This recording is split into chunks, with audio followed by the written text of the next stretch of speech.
Hello everyone, I'm Kanako Tomisawa from Japan. Thank you so much for watching my presentation. Today I would like to talk about our zoo. This is the name of our zoo, Omuta City Zoo. Have you ever heard about it? I know not so many people know about it. Let me explain a little. Omuta City Zoo is located in Japan.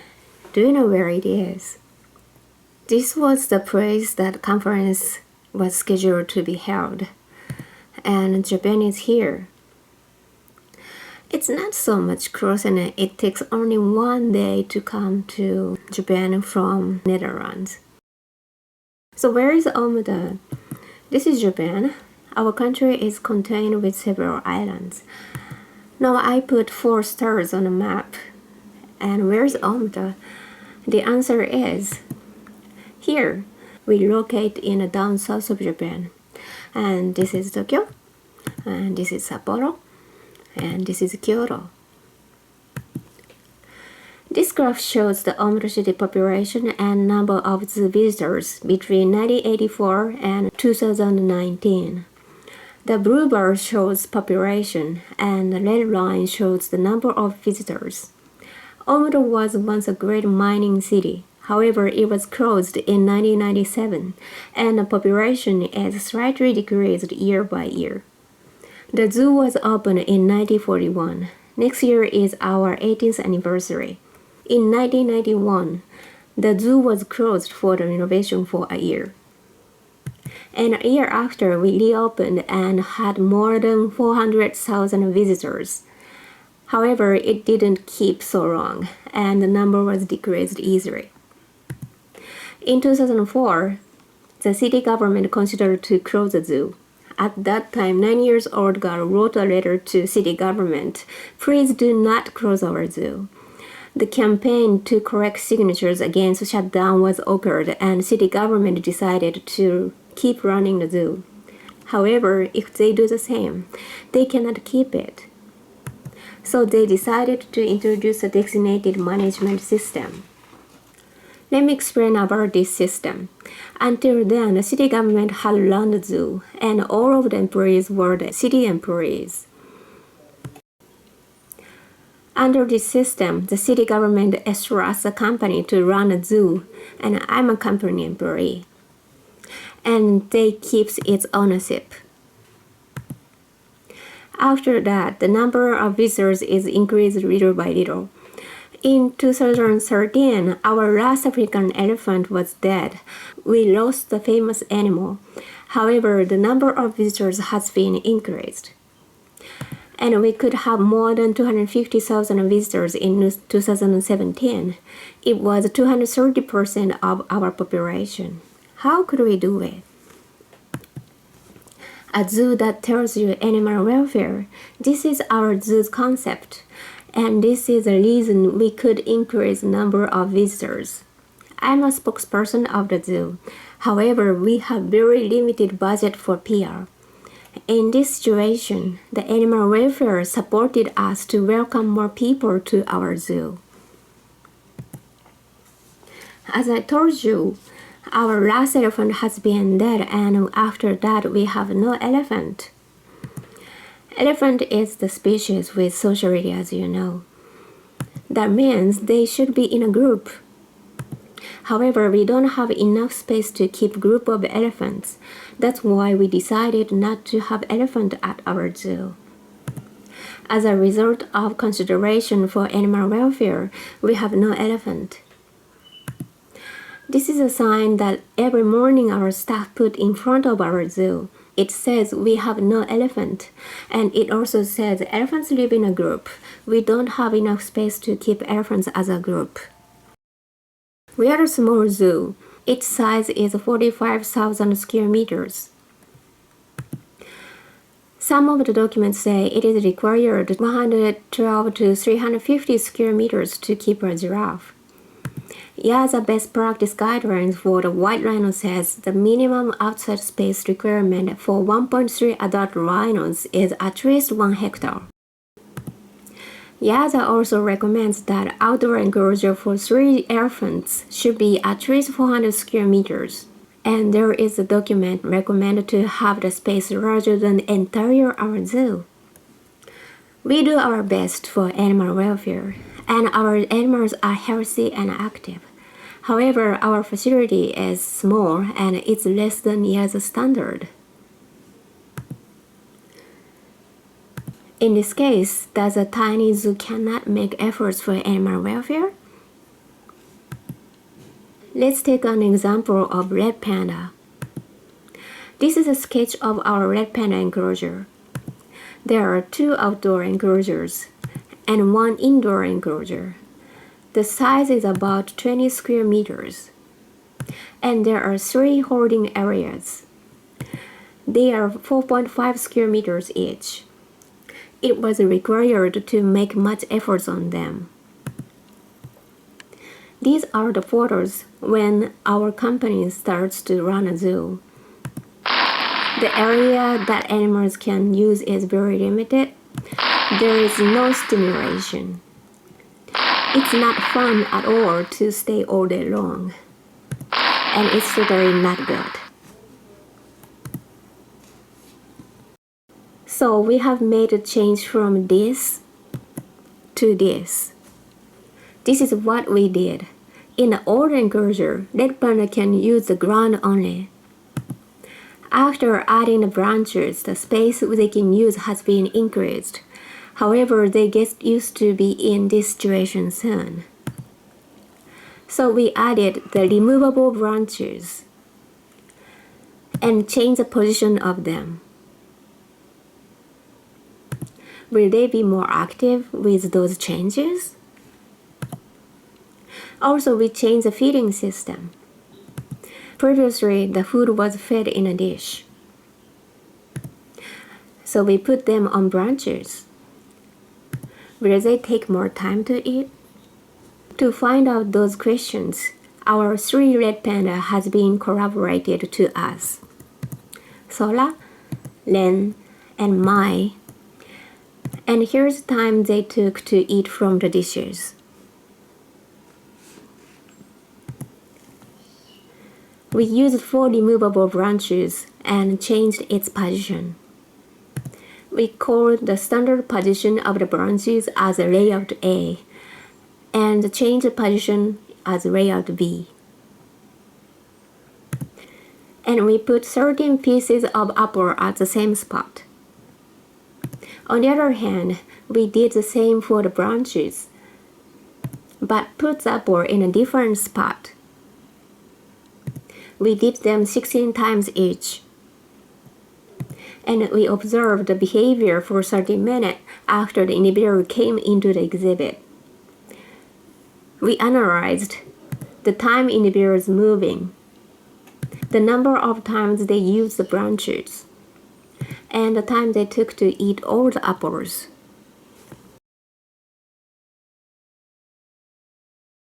This is a result of the time individuals moving.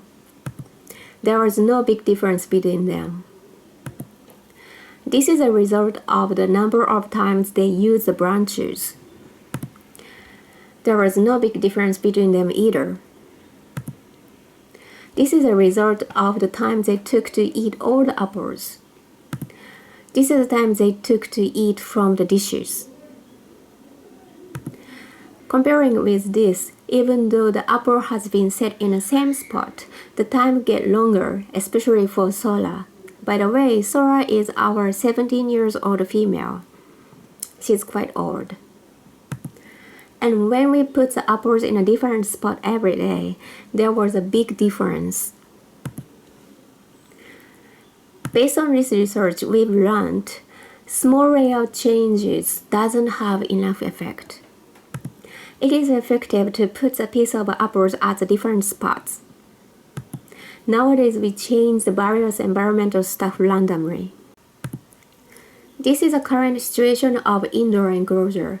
There are lots of branches and vines, and I often keep my head with them when I move inside of the enclosure. Let me explain how we change the structures regularly. This is what I mentioned, changing the position of the branch. Those branches are the ones that giraffe ate leaves, or the keepers cut them from many places around the city. When people cut branches, they give us a call and our keepers drive a truck to there and bring them back. When we change the position of the furniture, we always ensure it is safe to be used for red panda.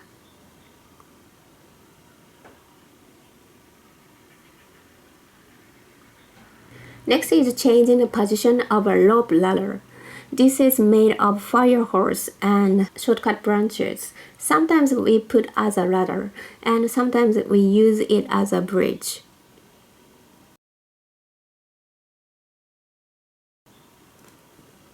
This is the end of the fire hoses. We added them at the edge of the vines to change the position easily.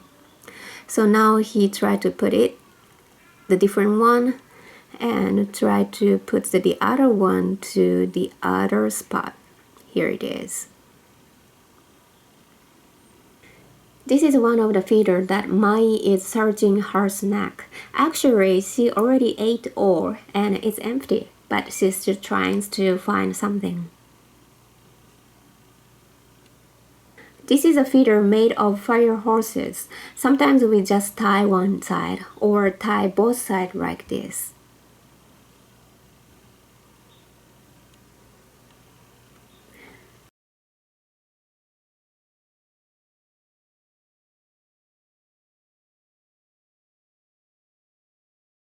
We use the fire hose itself like vines too. It is good to have a variation of materials. Also, it is good to have different flexibility. Branches are strong and don't move so much. On the other hand, fire hoses can be shaken easily. This can be good stimulation for red panda.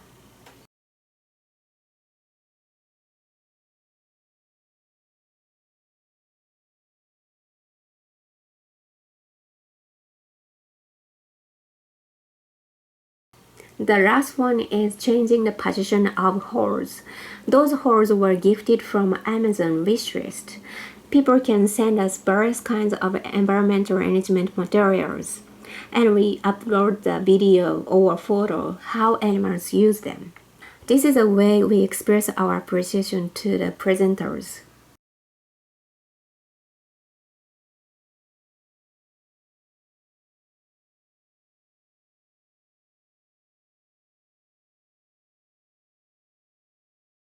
Not only environmental management, we have done lots of husbandry training. Here are some animals that we have the blood sampling regularly. Let me show you some videos.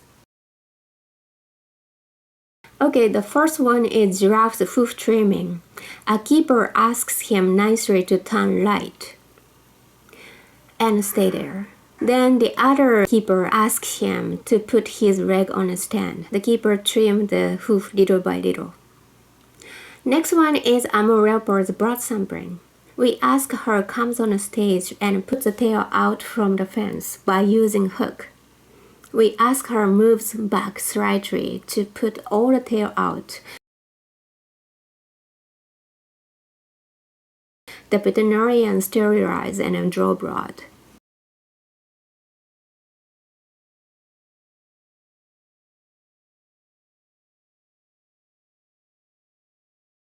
Next one is gray kangaroo's body weight measurement. We created the stand with a board that can be pulled out, and kangaroo's big tail can be on a stand. Next one is emu's blood sampling. We use miso soup bowl to lead emu. When she hits the empty bowl, the keeper gives the bowl with parrot, and she can eat them. After she comes to the spot for blood sampling, she can keep eating. The veterinarian sterilizes and draw blood. Next is guinea pig's body weight measurement. Now one guinea pig gets inside of the measurement box. We use the kitchen scale to measure. She's still eating and doesn't want to get out from there. Here's how we do. Put in a small amount of carrots. Open the door. During their eating, we measure their body weight.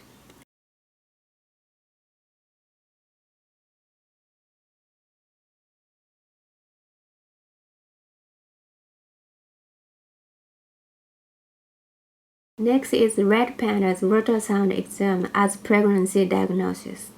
The veterinarian puts the gel on her abdomen. A keeper stays on her face side and feeds the tiny apple with a whistle sound. The veterinarian attached the probe and we could see the follicle. And this is the baby we saw the follicle. The video was taken when he was 8 months old. For blood sampling, we had to shave.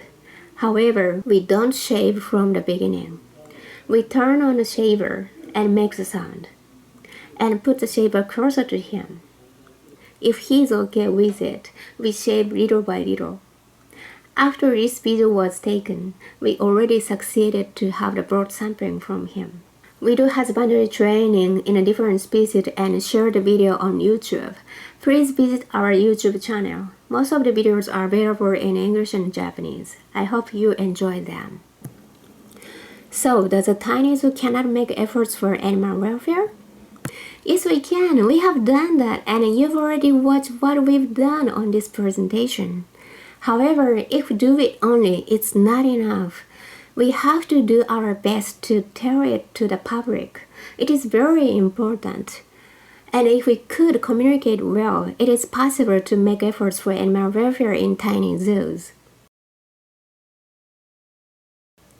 You might heard about negative story of animal welfare in Japan, and you might think Japanese people don't care about animal welfare. However, they've sympathized with our zoo's concept, so the number of visitors has been increased. We understand this is a proof that they are concerned with animal welfare. At least at zoos in Japan, there are lots of people who care about animal welfare. I hope you understand it. Thank you so much.